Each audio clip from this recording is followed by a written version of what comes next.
그렇고 특별히 아픈 곳은 없는 것 같은데 일어날 힘조차 또 없고 무엇인가 해야 할 것 같은데 하고 싶은 의욕도 생기지 않습니다. 제가 부교역자 때 전도사님과 함께 신방을 갔을 때 그 집사님이 딸 때문에 너무 속상해하는 것입니다.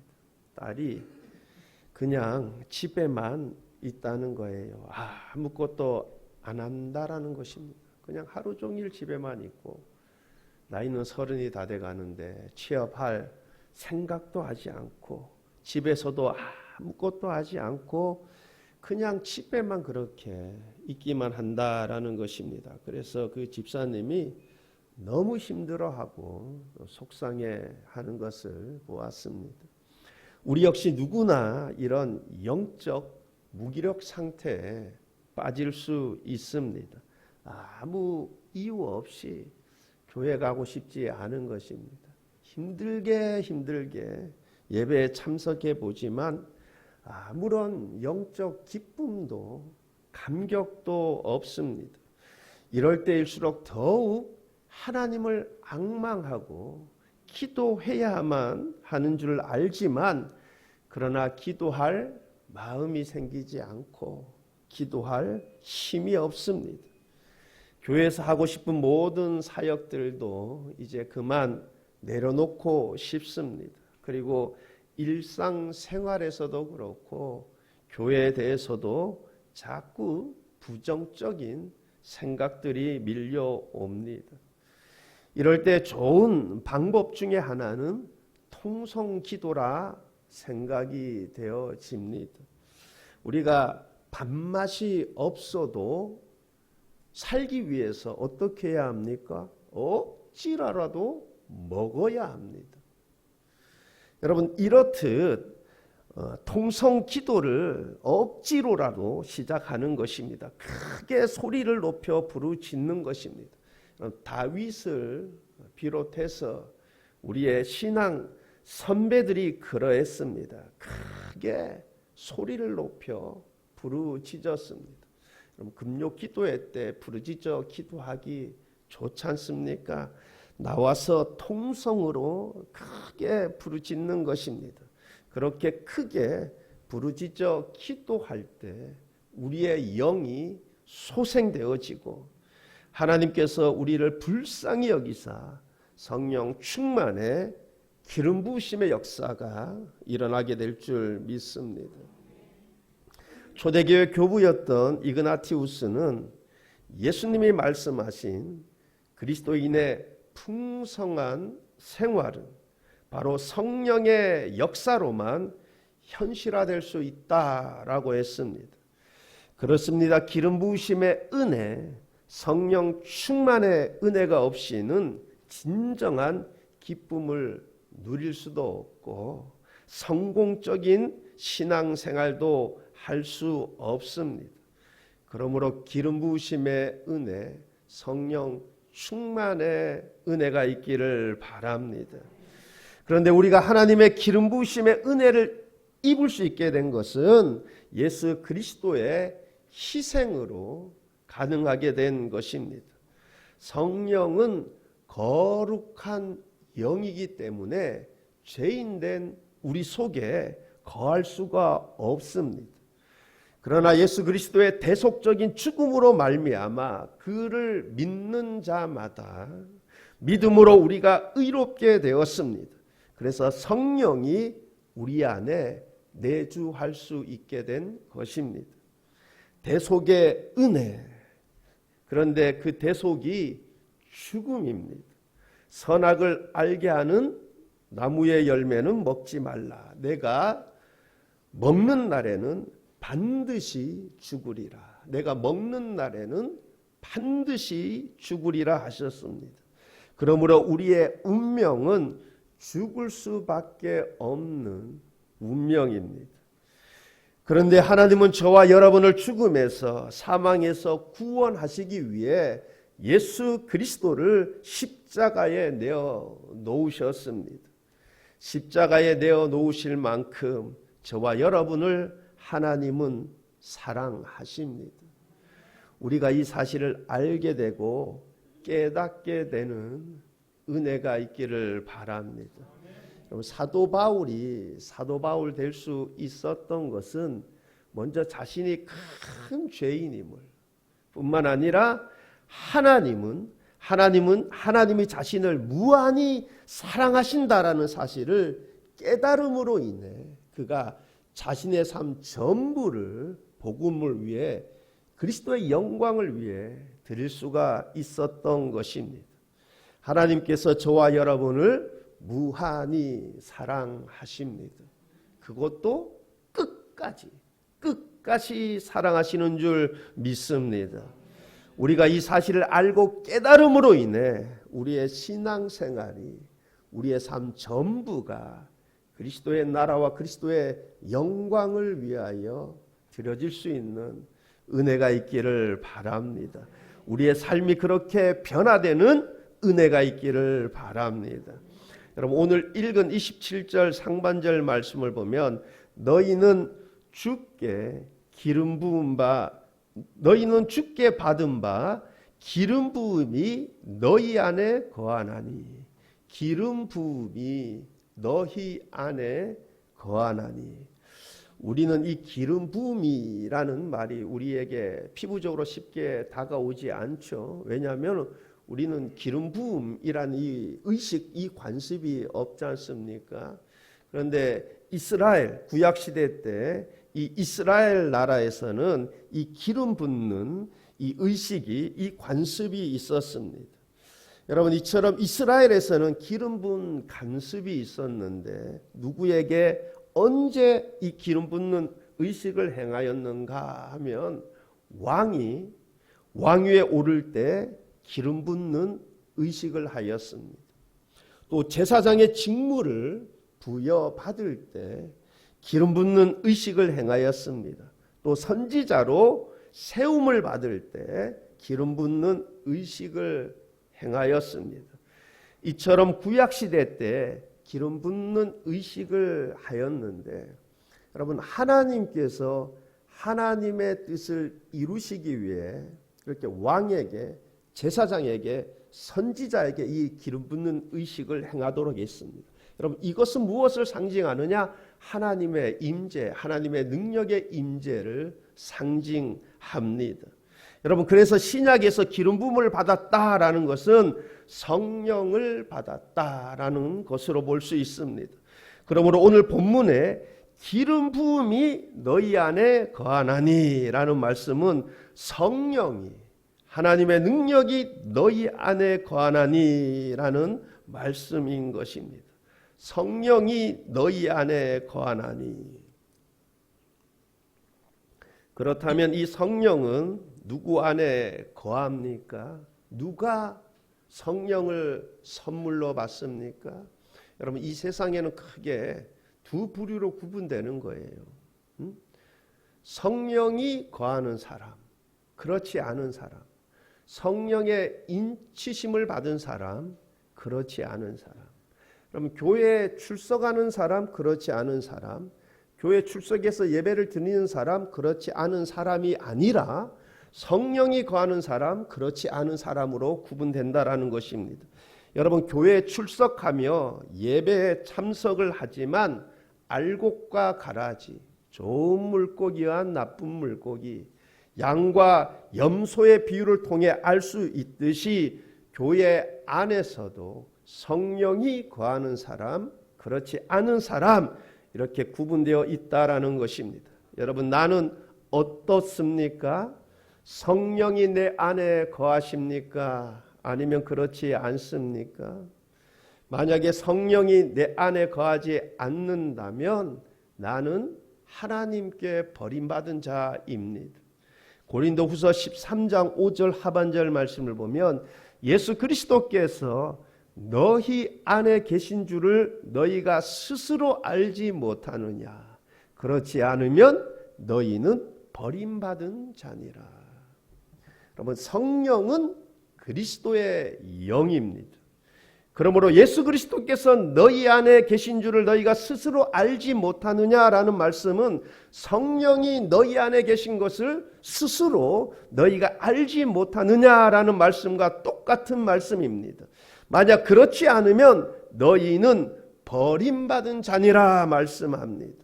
성령의 거듭나는 은혜가 있기를 바랍니다. 내 안에 성령이 거하시느냐 그렇지 않느냐, 이것이 나에게 있어서, 아니 이 세상에서 가장 중요하고 중대한 문제입니다. 이것보다 중요하고 중대한 것이 없습니다. 여기 모여 예배드리는 여러분 모두는 성령이 거하시는 성령의 인치심의 은혜가 있기를 축복합니다.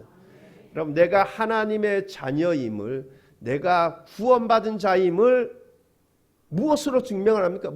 무엇이 증언을 합니까? 여러분, 성령이 보증하는 것입니다.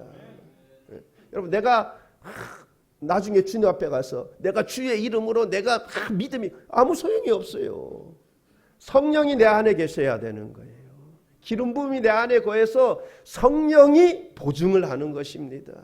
여러분, 성령의 거듭나는 은혜가 오늘 이 예배 자리에 동참해서 예배드리는 여러분 모두에게 있기를 축복합니다. 여러분, 그렇다면 어떻게 해야 성령을 선물로 받을 수 있느냐? 사도행전 2장 37절 말씀입니다. 그들이 이 말을 듣고 마음에 찔려 베드로와 다른 사도들에게 물어 이르되 형제들아 우리가 어찌할꼬 하거늘. 베드로의 설교를 듣던 사람들이, 하나님의 말씀을 듣던 사람들이 어떠했다고 합니까? 마음에 찔려, 마음에 찔림을 받았다 합니다. 마음에 찔림을 받아 우리가 어찌할꼬 탄식을 합니다. 지금 우리는 설교 홍수 시대에 살고 있습니다. 여러분, 내 손에 스마트폰만 있으면 우리는 언제 어디서든 여러분 하나님 말씀을 읽을 수 있고 설교를 들을 수가 있습니다. 그런데 우리는 설교를 너무 많이 들어서 그런가, 아니면 설교 홍수 시대에 살고 있어서 그런가, 아니면 설교자의 그 설교가 강력하지 못해서 그런가 마음에 찔림이 거의 없습니다. 내가 어찌할꼬 탄식이 없습니다.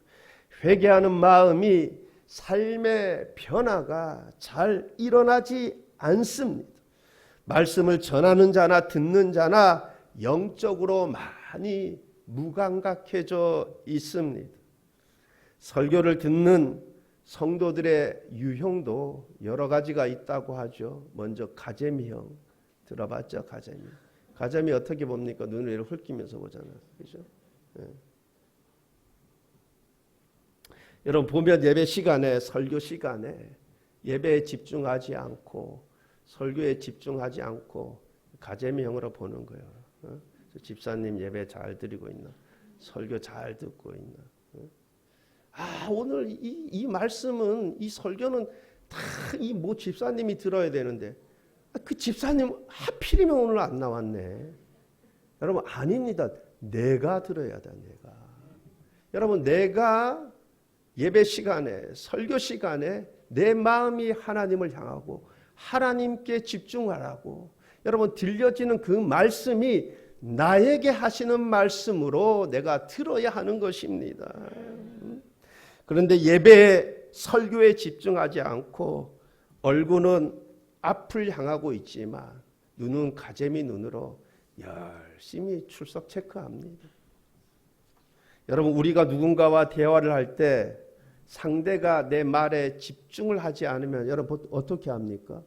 말하고 싶지 않죠. 내가 말을 하고 있는데 내 말에 잘 경청을 하지 않아요. 그러면 여러분 어떻습니까? 똑같은 거죠. 여러분, 우리가 하나님 앞에 예배를 드린다고 예배 자리에 나와 있는데 여러분 마음은 콩밭에 가 있어요. 여러분, 우리의 마음이, 예배 드리는 마음이 하나님을 향하고, 그죠? 찬송을 부를 때도 여러분 입만 뻥긋이 아니라 뭐예요? 우리는 영이자 영. 우리의 영이 하나님을 향하는 거예요. 하나님을 향하여 하나님을 집중하고 하나님을 찬송하고 말씀을 들을 때도 잘 경청해서 그 말씀을 통해서 내 자신을 돌아보고 회개하기도 하고 결심하기도 하고 결단하기도 하고. 여러분, 하나님이 그의 예배를 기뻐하시는 줄 믿습니다. 그런데 반면에 예배 드릴 때, 찬양 부를 때, 말씀 들을 때 내 마음이 하나님을 향하지 않고 하나님께 집중하지 않고, 여러분, 그는 예배 드리는 자가 아닙니다. 그는 예배로 하나님께 영광을 올리지 않을 뿐 아니라 은혜와 아무 상관이 없습니다. 여러분은 가재미형이 되지 않기를 바랍니다. 여러분, 내가 예배 드려야 되는 거예요. 그죠? 내가 마음을 다해서, 내가 집중을 해서. 여러분, 두 번째는 불독형입니다. 불독. 여러분, 불독 특징이 무엇입니까? 마주치면 일단 싸우려고 으르렁거립니다. 설교가 하나님의 말씀이 그대로 선포하여 의를 행하라 하면, 말씀 그대로 선포해서 바르게 살라고 하면, 아니 지금 저거 나 들으라고 하는 설교네. 그러면 너 들으라고 하는 설교지, 하나님이. 그죠? 아니 나를 치고 있네. 그래, 나를 치고 있는 설교지. 여러분, 우리가 주어진 말씀이 뭐예요? 하나님이 나에게 하시는 말씀으로 듣고, 여러분, 듣는 자가 하나님 앞에 의롭다함을 얻는 것이 아니에요. 듣고 행하는 자가 하나님 앞에 의롭다함을 얻는 것입니다. 여러분, 우리는 듣는 데 만족해서는 안 돼요. 기본적으로 내가 듣고 행하는 자가 되려면 뭐예요? 불독형이 되어서는 안 된다니까. 여러분, 불독형이 되는 사람이 무슨 마음의 변화가 일어나겠습니까? 무슨 회개의 역사가 일어나고 무슨 삶의 변화가 일어나겠습니까? 로마서 2장 13절 말씀 보면 하나님 앞에서는 율법을 듣는 자가 의인이 아니요 오직 율법을 행하는 자라야 의롭다 하심을 얻으리니. 우리가 지금 말씀을 듣고 있다고 의인이 아닙니다. 여러분, 듣는 것으로 부족합니다. 듣고 행하는 자가 되어야 합니다. 그러므로 불독형 신자가 되지 마시고, 그죠? 불독형 신자는 마음의 변화, 회개, 삶의 역사, 삶의 변화의 역사가 일어나지 않아요.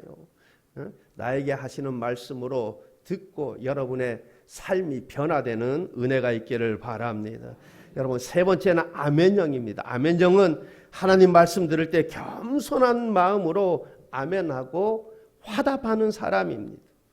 여러분, 모두는 진리의 말씀인 하나님의 모든 말씀에 아멘으로 화답하고 그렇게 삶이 변화되는 은혜가 있기를 바랍니다. 그가 예배의 성공자요 진정한 그리스도인인 것입니다.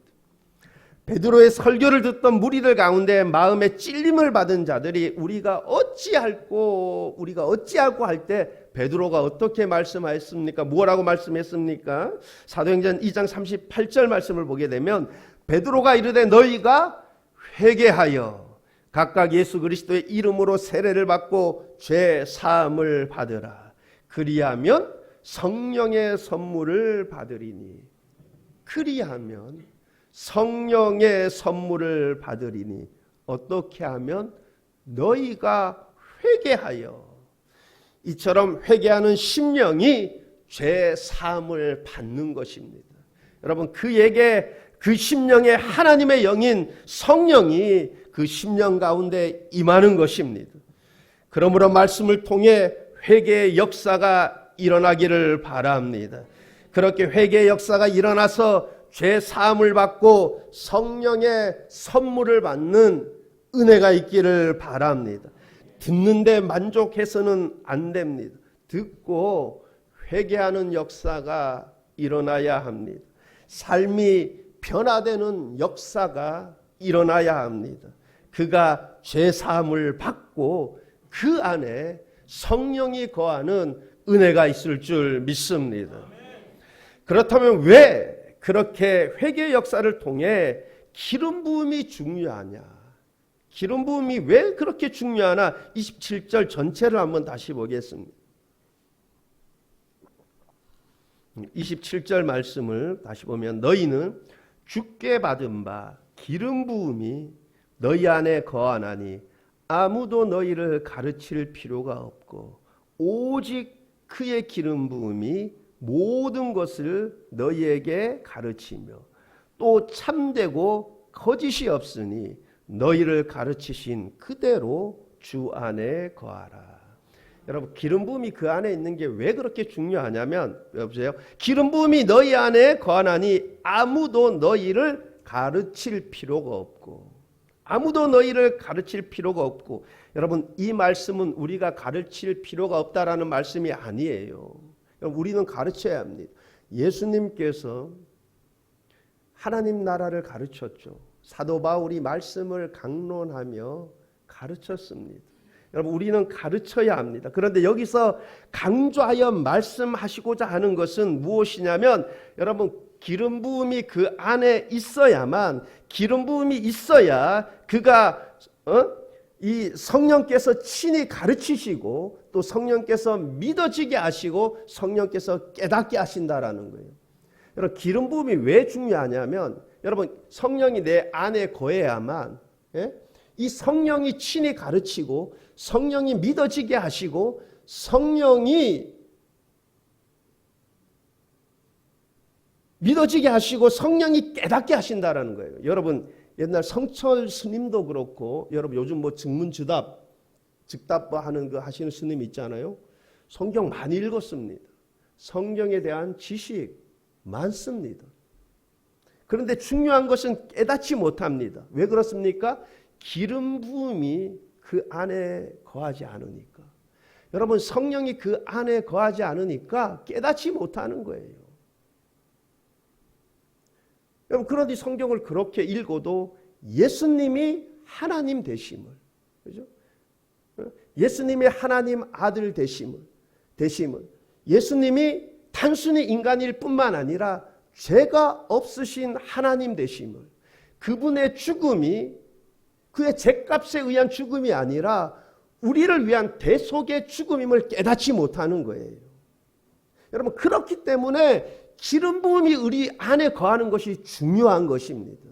성령이 내 안에 거해야만 성령이 친히 가르쳐 주시고 믿어지게 하시고 깨닫게 하시는 것입니다.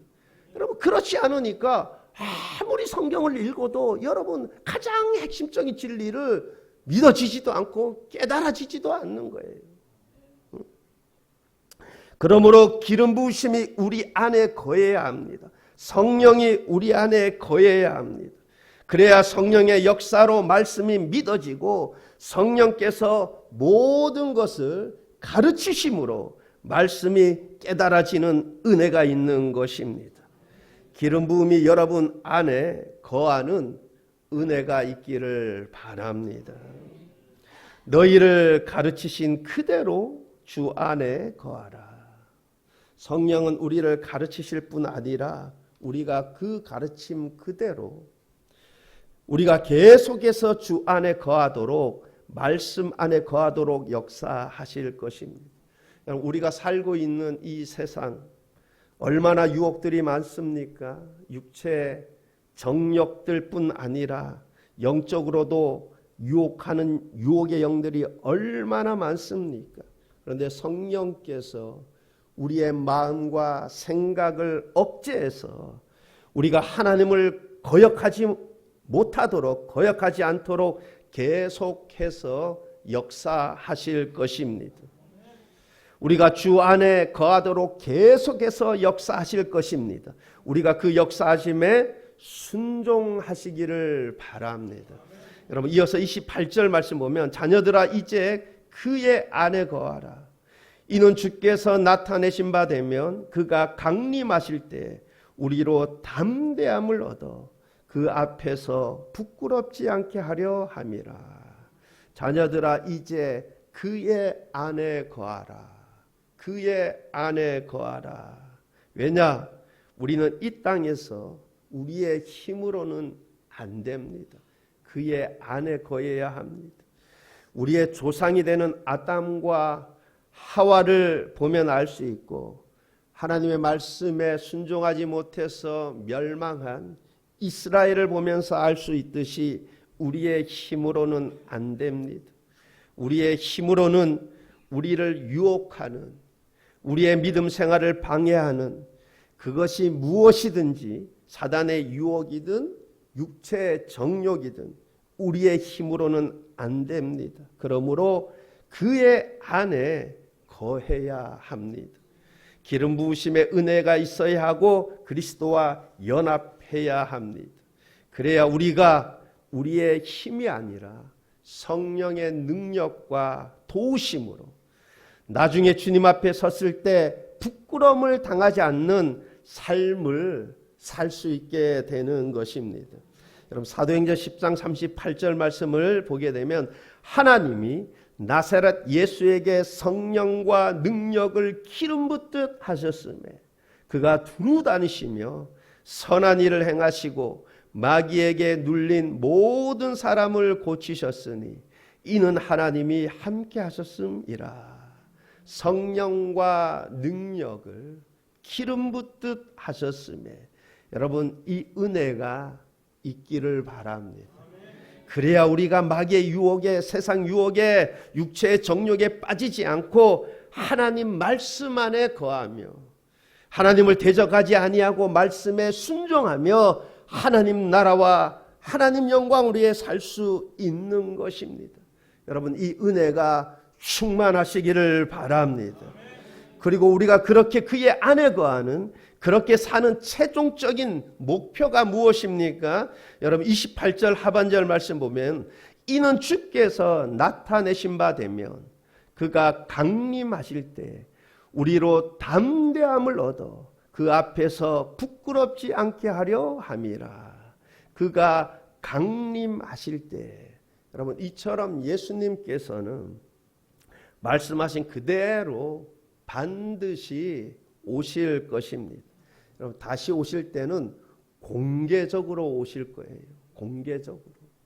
여러분 초림 때에는 여러분 공개적으로 드러내지 않고 여인의 몸을 통해서 마국간에서 태어나셨죠. 그런데 강림하실 때 다시 오실 때에는 하늘에서 내려오실 것입니다. 영광 중에 내려오실 것입니다. 여러분 모든 눈이 영광 가운데 오시는 예수님을 보게 될 것입니다. 여러분 그때 누구는 이루 말할 수 없는 승리를 맛보며 영광에 참여할 것입니다. 반면 누구는 그 앞에서 부끄러움을 당하게 될 것입니다. 불순종과 불신앙, 어리석음으로 인해 영광의 주님 앞에서 부끄러움을 당하게 될 것입니다. 저와 여러분 모두는 우리 주 예수 그리스도께서 다시 오실 때 담대함을 얻어 부끄러움을 당하는 것이 아니라 그분의 영광에 참여하는 은혜가 있기를 바랍니다. 여러분 그러기 위해서는 반드시 기름 부음이 내 안에 거해야 돼요. 기름 부음이. 여러분 그렇지 않으면 100% 실패입니다. 여러분 아담과 하와를 통해서 이스라엘의 그 멸망을 통해서 우리가 볼 수 있듯이 여러분 반드시 부끄러움을 당하는 인생 될 거예요. 여러분 성령이 내 안에 거해야 합니다. 그래서 성령의 능력으로 성령의 도우심으로 우리가 부끄러움을 당하지 않는 그러한 삶을 살 수 있게 되는 것입니다. 여러분 우리가 신앙생활한 이유와 가장 큰 목적이 무엇입니까? 바로 이것 아닙니까? 우리의 영혼이 구원받고 우리 주님이 다시 오실 때 그 영광에 참여하는 것 아닙니까? 여러분 우리의 소망 그러하기에 땅에 있지 않습니다. 어디에? 하늘에 우리의 소망이 있는 것입니다. 여러분 이를 위해서는 반드시 기름 부으심이 우리 안에 거해야 합니다. 성령이 우리 안에 거해야 합니다. 성령으로 새롭게 거듭나야 합니다. 그래야 우리가 성령의 역사로 우리가 계속해서 예수님 안에 거할 수 있게 되고 순종의 길을 걸어가게 되고 마침내 부끄러움을 당하는 것이 아니라 그분의 영광에 참여하는 은혜를 입게 되는 것입니다. 그러므로 우리 수문교회 모든 성도님들은 한 분도 빠짐없이 기름 부으심이 우리 안에 거하는 은혜가 있기를 바랍니다. 그래서 성령의 가르침을 받고 성령의 능력으로 그 가르침에 순종하고, 그래서 마침내 부끄러움을 당하는 것이 아니라 예수님의 영광에 참여하는, 동참하는 그러한 은혜가 있기를 우리 주님의 이름으로 축원합니다. 기도하시겠습니다. 좋으신 하나님 아버지, 우리 수문교회 모든 성도님들 기름 부으심이 그 안에 있기를 소망합니다. 그래서 성령의 가르침으로 진리를 알게 되고 깨닫게 되고, 또 성령의 은혜와 도우심으로 주님 말씀에 순종하는 삶을 살아서 마침내 우리 주님이 다시 오실 때 부끄러움을 당하는 것이 아니라 주님의 그 영광에 참여하는 그러한 은혜의 주인공들 다 되게 하여 주옵소서. 감사드리며 예수님 이름으로 기도하옵나이다. 아멘. 우리 찬송가 197장입니다.